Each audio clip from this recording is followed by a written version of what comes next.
So hello and welcome to বংপিন পিসি, আবার একটা ইন্ডিয়ান ফুটবলের ভিডিওতে প্রত্যেককে ওয়েলকাম। আর থাম্বনেল থেকে বুঝতে পেরেছি যে কী কী বিষয় নিয়ে ডিসকাশন রয়েছে। ন্যাচারালি মোহনবাগানের এই মুহূর্তে দাঁড়িয়ে যে কটা প্লেয়ার এবং অবশ্যই অ্যান্থনি লোপেজ হাভাস তাকে নিয়ে যা কিছু গুঞ্জন রয়েছে সেই রিলেটেডই কথা বলার চেষ্টা করব। আর বেশ কিছু অন্য ক্লাবেরও আপডেটস রয়েছে, শেয়ার করার চেষ্টা করব। শুরুতেই যে ক্লাবের কথা বলতে হবে সেটা কিন্তু বেঙ্গালুরু এফসি। এই মুহূর্তে দাঁড়িয়ে সব থেকে বিজি টিম তো নিশ্চিতভাবেই চেন্নাইন এফসি, তারপরে যে টিমটা সব থেকে বেশি সেটা হচ্ছে বেঙ্গালুরু এফসি। এটা অনেকদিন থেকে আন্দাজ পাওয়া যাচ্ছিল এবং গত কয়েকদিন আগে থেকে চেন্নাইন এফসির বেশ কিছু কংক্রিট আপডেট যেমন উঠে আসছিল, বেঙ্গালুরুরও কিন্তু উঠে আসছিল। কালকে রাত্রে ফাইনালটা শেষ হওয়ার পরেই কিন্তু যেটা ভিডিওতেও জানিয়েছিলাম যে আইএফটিডব্লিউসির তরফ থেকে অফিসিয়ালি ব্রেক করে জানিয়ে দেওয়া হয়েছে যে নোগুয়েরা এবং পেরেরাডাইজ এই তিনজনই কিন্তু বেঙ্গালুরুর পথে রয়েছে, যার মধ্যে মার্কাস রাত্রে কনফার্ম করেছে যে পেরেরাডাইজের সাথে এই মুহূর্তে ডিল কিন্তু ডান। আরও কিছু সিগনেচার অবশ্যই হবে, বেশ কিছু বড় সিগনেচার হচ্ছে।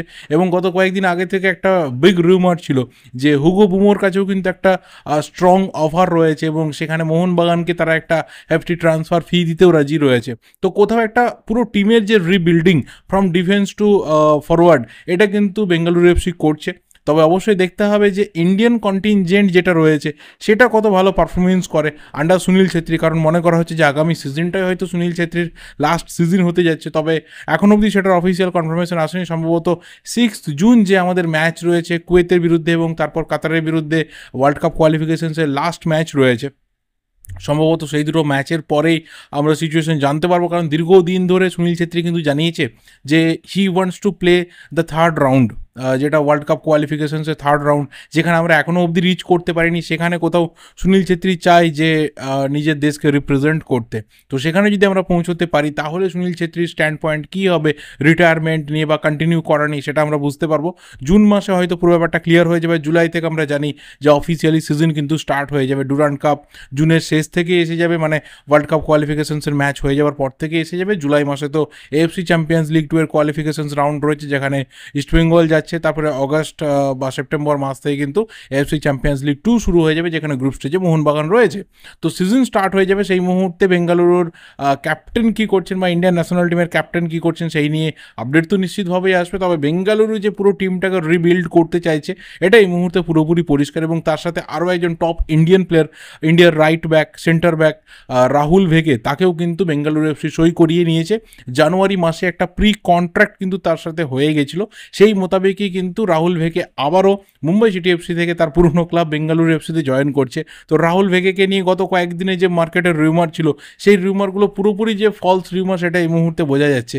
কারণ জানুয়ারি মাসে যে প্লেয়ারটার প্রি কন্ট্রাক্ট হয়ে গেছে তারপরে তাকে নিয়ে অন্যান্য ক্লাবের টানাটানি বা বিশেষ করে ইস্টবেঙ্গলের সাথে তার একটা লিঙ্ক আপ জোড়ার যে চেষ্টা হয়েছে সেটা এই মুহূর্তে পুরোপুরি ফলস একটা ব্যাপার। তো রাহুল ভেকের ডেস্টিনেশন কিন্তু এই মুহূর্তে কনফার্ম। মুম্বাই সিটি এফসিকে আইএসএল কাপ জিতিয়ে রাহুল ভেকে আপাতত তার পুরনো ক্লাব বেঙ্গালুরু এফসির পথে। ঠিক একইভাবে 2020-21 সিজনেও কিন্তু হয়েছিল ক্যাপ্টেন অমরিন্দর সিং মুম্বাই সিটি এফসিকে লিগ শিল্ড এবং আইএসএল কাপ দুটো ট্রফি এক সিজনে একবার জিতিয়ে টিম কিন্তু ছেড়েছিল, মোহনবাগানে জয়েন করেছিল। যদিও সেই জার্নিটা খুব একটা সুখের হয়নি, এক সিজন পরেই কিন্তু অমরিন্দরকে নতুন ক্লাব খুঁজে নিতে হয়। তো বেঙ্গালুরু কিন্তু খুব ভালোভাবে টিম তৈরি করে নিচ্ছে। দেখা যাক আরও কী কী প্লেয়ার তাদের লিস্টে রয়েছে জয়েনিংয়ের ক্ষেত্রে। দ্বিতীয় যে প্লেয়ারের কথা বলবো সেই প্লেয়ার কিন্তু লেফট ব্যাক নওচা সিং, যে মুম্বাই সিটি এফসি থেকে লোনে কেরালা ব্লাস্টার্সে ছিল এবং মোটামুটি যখন আইভান ডোহলিং চোটের কারণে ছিটকে গেল তারপর থেকে যথেষ্ট গেম টাইম পেয়েছে, একটা ডিসেন্ট সিজন গেছে এবং তাকে কিন্তু পার্মানেন্ট ডিলে 3 বছরের চুক্তিতে কেরালা ব্লাস্টার্স রেখে দিচ্ছে বা তাকে পার্মানেন্টলি নিয়ে নেওয়া হচ্ছে, রাদার বলা ভালো। তো আইভান ফিরে এলে অবশ্যই আইভান থাকছে, নওচা থাকছে, ভীষণভাবে লেফট ব্যাকের পজিশনটা স্ট্রং হয়ে যাবে। নেক্সট অবশ্যই সরাসরি ঢুকতে হবে মোহনবাগানের ব্যাপারে। বাকি অন্যান্য ক্লাব নিয়ে খুব একটা স্ট্রং কোনো ব্যাপার এই মুহূর্তে সামনে নেই। রোজই কেউ না কেউ বলে যে অন্যান্য ক্লাবের আপডেট কেন সামনে আসে না, তার কারণটা হয়তো মুভমেন্ট কম রয়েছে বা খুব মুভমেন্ট গোপনভাবে চলছে, সেই কারণে নাম সবসময় বেরিয়ে আসে না। আর ট্রান্সফারের ক্ষেত্রে কি হয় যে হঠাৎ করে একটা আপডেট যখন বেরিয়ে আসে তখন সেটা একদম বিদ্যুৎ গতিতে ছড়িয়ে যায়, যেটা আপাতত মোহনবাগানের সাথে কিন্তু হয়েছে। প্রথমেই যে বিষয়টা বলার রয়েছে মোহনবাগানকে নিয়ে সেটা হচ্ছে বেশ কিছু প্লেয়ারের ডিপারচার। ইন্ডিয়ান প্লেয়ারদের মধ্যে আমরা জানি যে 3 জন প্লেয়ারের ডিপারচার এই মুহূর্তে প্রায় কনফার্মেশনের জায়গাতে রয়েছে। এক হচ্ছে গ্লেন মার্টিন্স, তার সাথে কন্ট্রাক্ট রয়েছে, বাট সেই কন্ট্রাক্ট কিন্তু মোহনবাগানের সাথে তার মিউচুয়ালি টার্মিনেশন হয়ে যাচ্ছে। মোহনবাগান গ্লেন মার্টিন্সকে ধরে রাখতে চায় না বলে এই মুহূর্তে খবর। দ্বিতীয় যে প্লেয়ার রয়েছে যার চলে যাওয়াটা অনেক মোহনবাগান ফ্যান্সকে কিন্তু এই মুহূর্তে খুশি করতে পারছে না, ইয়াং এবং ফিউচারের একটা স্টার হয়ে ওঠার ক্ষমতা যার মোহনবাগান জার্সিতে ছিল, কিয়ান নাসিরি, যে রাতারাতি স্টার হয়েও ছিল ডার্বিতে হ্যাট্রিক করে দিয়ে, বাট তারপরে সেই যে রিদিমটা আমরা কিয়ানের মধ্যে খুঁজে পাইনি। বাট হ্যাঁ, ওকে যখনই সুযোগ দেওয়া হয়েছে তখনই কিন্তু নিজের যতটুকু ওর দেওয়ার ক্ষমতা ও কিন্তু দিয়েছে। আরও বেশি করে গেম টাইম পেলে, আরও বেশি করে ও টিমের প্রজেক্টের মধ্যে থাকলে হয়তো ইন ফিউচার আমরা কিয়ানকে আরও বড় রোলে মোহনবাগানে দেখতে পেতাম। তো কিয়ান কিন্তু চলে যাচ্ছে, এই মুহূর্তে সব কিছু কমপ্লিট হয়েছে চেন্নাই এফসির সাথে, যেটা বহুদিন থেকে আমাদের জানা ছিল। And the third player is another young player, Lalrindiana Hnamte, তারও কিন্তু এই মুহূর্তে ডিপার্চার রেডি রয়েছে। তো দেখা যাক নামতে কোন ক্লাবে যায়। বেশ কিছু ক্লাবের অফার কিন্তু তার কাছে রয়েছে, জামশেদপুর, পাঞ্জাব, এই ধরনের কিছু ক্লাবের অফার রয়েছে, যেখানে গিয়ে হয়তো তার ইউথ ডেভেলপমেন্টে যে ব্যাপারটা রয়েছে সেটাকে আরও বেশি করেও পলিশ করতে চাইবে।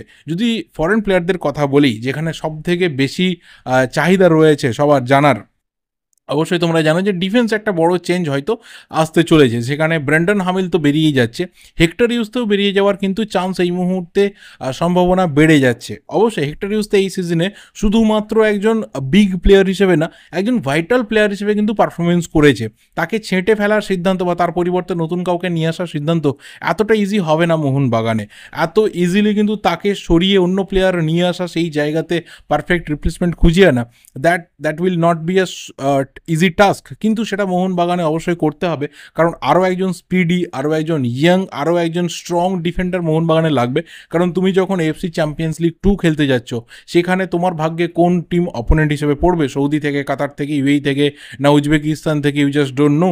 তো সেই ধরনের টিমের এগেনস্টে কম্পিট করার জন্য বা মোটামুটি একটা ভালো ফাইট দেওয়ার জন্য যে ধরনের ডিফেন্ডার লাগবে, সেই ধরনের ডিফেন্ডার তোমাকে রিক্রুট করতে হবে। এবং সেখানে hectare ইউজতে is too much slow. তার কোয়ালিটি রয়েছে, সেই কোয়ালিটি মোহনবাগান অবশ্যই এই সিজনে লাভ করেছে। মুম্বাই সিটি এফসি ম্যাচটা মনে করে দেখো 15 এপ্রিলে, সেখানে একটা গোল লাইন সেভ করেছিল। ওড়িশা এফসি ম্যাচটা মনে করে দেখো সেকেন্ড লেগে, সেখানে একটা গোল লাইন সেভ করেছিল। তো ভাইটাল এই দুটো ম্যাচ, যেই দুটো ম্যাচ একটা মোহনবাগানকে চ্যাম্পিয়ন করেছে, একটা আইএসএল ফাইনালের রাস্তা দেখিয়েছে, সেখানে কিন্তু হেক্টর ইউজের অবদান একদম 100% লেভেলে ছিল। বাট কোথাও তুমি যখন একটা আরও লঙ্গার সিজনের কথা ভাবছো বা আরও একটা টাফ সিজনের কথা ভাবছো, যেখানে ম্যাচের সংখ্যা বাড়তে চলেছে, সেখানে দাঁড়িয়ে কিন্তু আরও একজন ফ্রেশ, ইয়াং এবং একজন স্পিডি ডিফেন্ডার মোহনবাগান ডিজার্ভ করে। তো দুজন ডিফেন্ডারই হয়তো মোহনবাগানে চেঞ্জ হতে চলেছে। আরমান্দো সাদিকুর পরিবর্তে আমরা জানি কে আসতে চলেছে, এবং তার সাথে আরও একজন প্লেয়ার, সেটা হচ্ছে জনি কাউকো। এখনও অবধি জনি কাউকোর যে এক্সটেনশন, যেটা নিয়ে একটা সময় প্রচুর আলোচনা হয়েছিল, পেত্রাতোসের সাথে তো এক্সটেনশন হচ্ছে, কামিংস তো লং টার্মের চুক্তিতে এসেছে, এই নিয়ে কোনো প্রবলেমই নেই মোহনবাগানে। কিন্তু জনি কাউকোকে নিয়ে কি হবে? হাবাস তাকে নিয়ে এসেছিলেন হুগো বুমোর পরিবর্তে, কিন্তু জনি কাউকোর এই মুহূর্তে যে অবস্থা, বা মোটামুটি সেকেন্ড হাফে জনি কাউকো যে সিচুয়েশনে থাকে, সেখানে বহু মোহনবাগান ফ্যান্স কিন্তু মনে করছে যে দুটো রাস্তা রয়েছে। এক, জনি কাউকোর পরিবর্তে আরও একজন ইয়াং এবং আরও একজন স্পিডি সেন্ট্রাল মিডফিল্ডার নিয়ে আসা হোক, যে জনি কাউকোর লেভেলেরই একজন প্লেয়ার হবে। অথবা জনি কাউকোকে প্রি সিজন ট্রেনিংয়ের সময় খুব হার্ড ট্রেনিংয়ের মধ্যে রাখা হোক, যতটা সম্ভব তার যে ইঞ্জুরি রয়েছে, সেই ইঞ্জুরি থেকে সে পুরোপুরিভাবে ফিটনেসের চরম লেভেলটাতে ফিরিয়ে আসতে পারে। এবং যে জনি কাউকোকে 21-22 সিজন বা 22-23-এর মাঝামাঝি অবধি সবাই দেখেছিল, সেরকম জনি কাউকোকে ফেরত পাওয়ার যে চান্স, সেই চান্সটাকে বাড়িয়ে নেওয়া হোক। এই ক্ষেত্রে এখনও অবধি কিন্তু জনি কাউকোকে নিয়ে ডিসিশন ফাইনাল হয়নি। 3জন বিদেশি চেঞ্জ হওয়ার সম্ভাবনা এই মুহূর্তে পুরোপুরি রয়েছে। জনি কাউকোর ব্যাপারটা পুরোপুরি হাফ হাফে রয়েছে। যদি জনি কাউকো ফিটনেস টেস্ট যা রয়েছে বা যতটুকু ম্যানেজমেন্ট বা কোচের উইসেস রয়েছে, সেই উইসেসগুলোকে ফুলফিল করতে পারে, তাহলে হয়তো জনি কাউকো থাকবে। আদারওয়াইজ জনি কাউকোর পরিবর্তে আমরা অন্য কোনো সেন্ট্রাল মিডফিল্ডার দেখতে পারি। এখানে অনেকে জানার ইচ্ছা রয়েছে যে যদি জনি কাউকোকে তাহলে ছেড়ে দেওয়া হয়, তাহলে সেই জায়গাতে কি হুগো বুমোকে আবারও রেজিস্ট্রেশন করানো হবে? এখানে কোথাও সবচেয়ে বড় প্রবলেমটা হচ্ছে যে অ্যান্তোনিও লোপেজ হাবাস, তিনি কিন্তু পরিষ্কারভাবে প্রেস কনফারেন্সে কালকে আবারও জানিয়েছেন যে তার বক্তব্য নিয়ে একটু অন্যভাবে রিপ্রেজেন্ট করা হয়েছে, বা সেই বক্তব্যটা বুঝতে ভুল হয়েছে। এটা তিনি পরিষ্কারভাবে অ্যাকসেপ্ট করে নিয়েছেন যে হ্যাঁ ঠিক আছে, এই ভুল হতেই পারে। এখানে আমি ক্ল্যারিফাই করে দিচ্ছি যে আমি কি বলতে চেয়েছিলাম। আমি এখানে নিজের কেরিয়ারটাকে শেষ করতে চাই ইন্ডিয়াতে বা মোহনবাগানে। আমি আমার কাজ করে আমার যে ফুটবল ম্যানেজারিয়াল কেরিয়ার রয়েছে সেটাকে এন্ড করতে চাই। মোহনবাগানের সাথে আমার কথাবার্তা চলছে, আরও ফার্দার এক্সটেনশনের জন্য আগামী সিজনের প্ল্যানিং নিয়ে কথাবার্তা চলছে। এবং সেখান থেকে একটা কথা বিষয় পরিষ্কার যে আপাতত মোহনবাগানের সাথে তার যে সম্পর্ক, বা সঞ্জীব গোয়েঙ্কার সাথে অ্যান্তোনিও লোপেজ হাবাসের যে পার্সোনাল লেভেলের রিলেশনস রয়েছে, সেই জায়গা থেকে দাঁড়িয়ে কিন্তু হাবাসের চলে যাওয়াটা ইজি হবে না।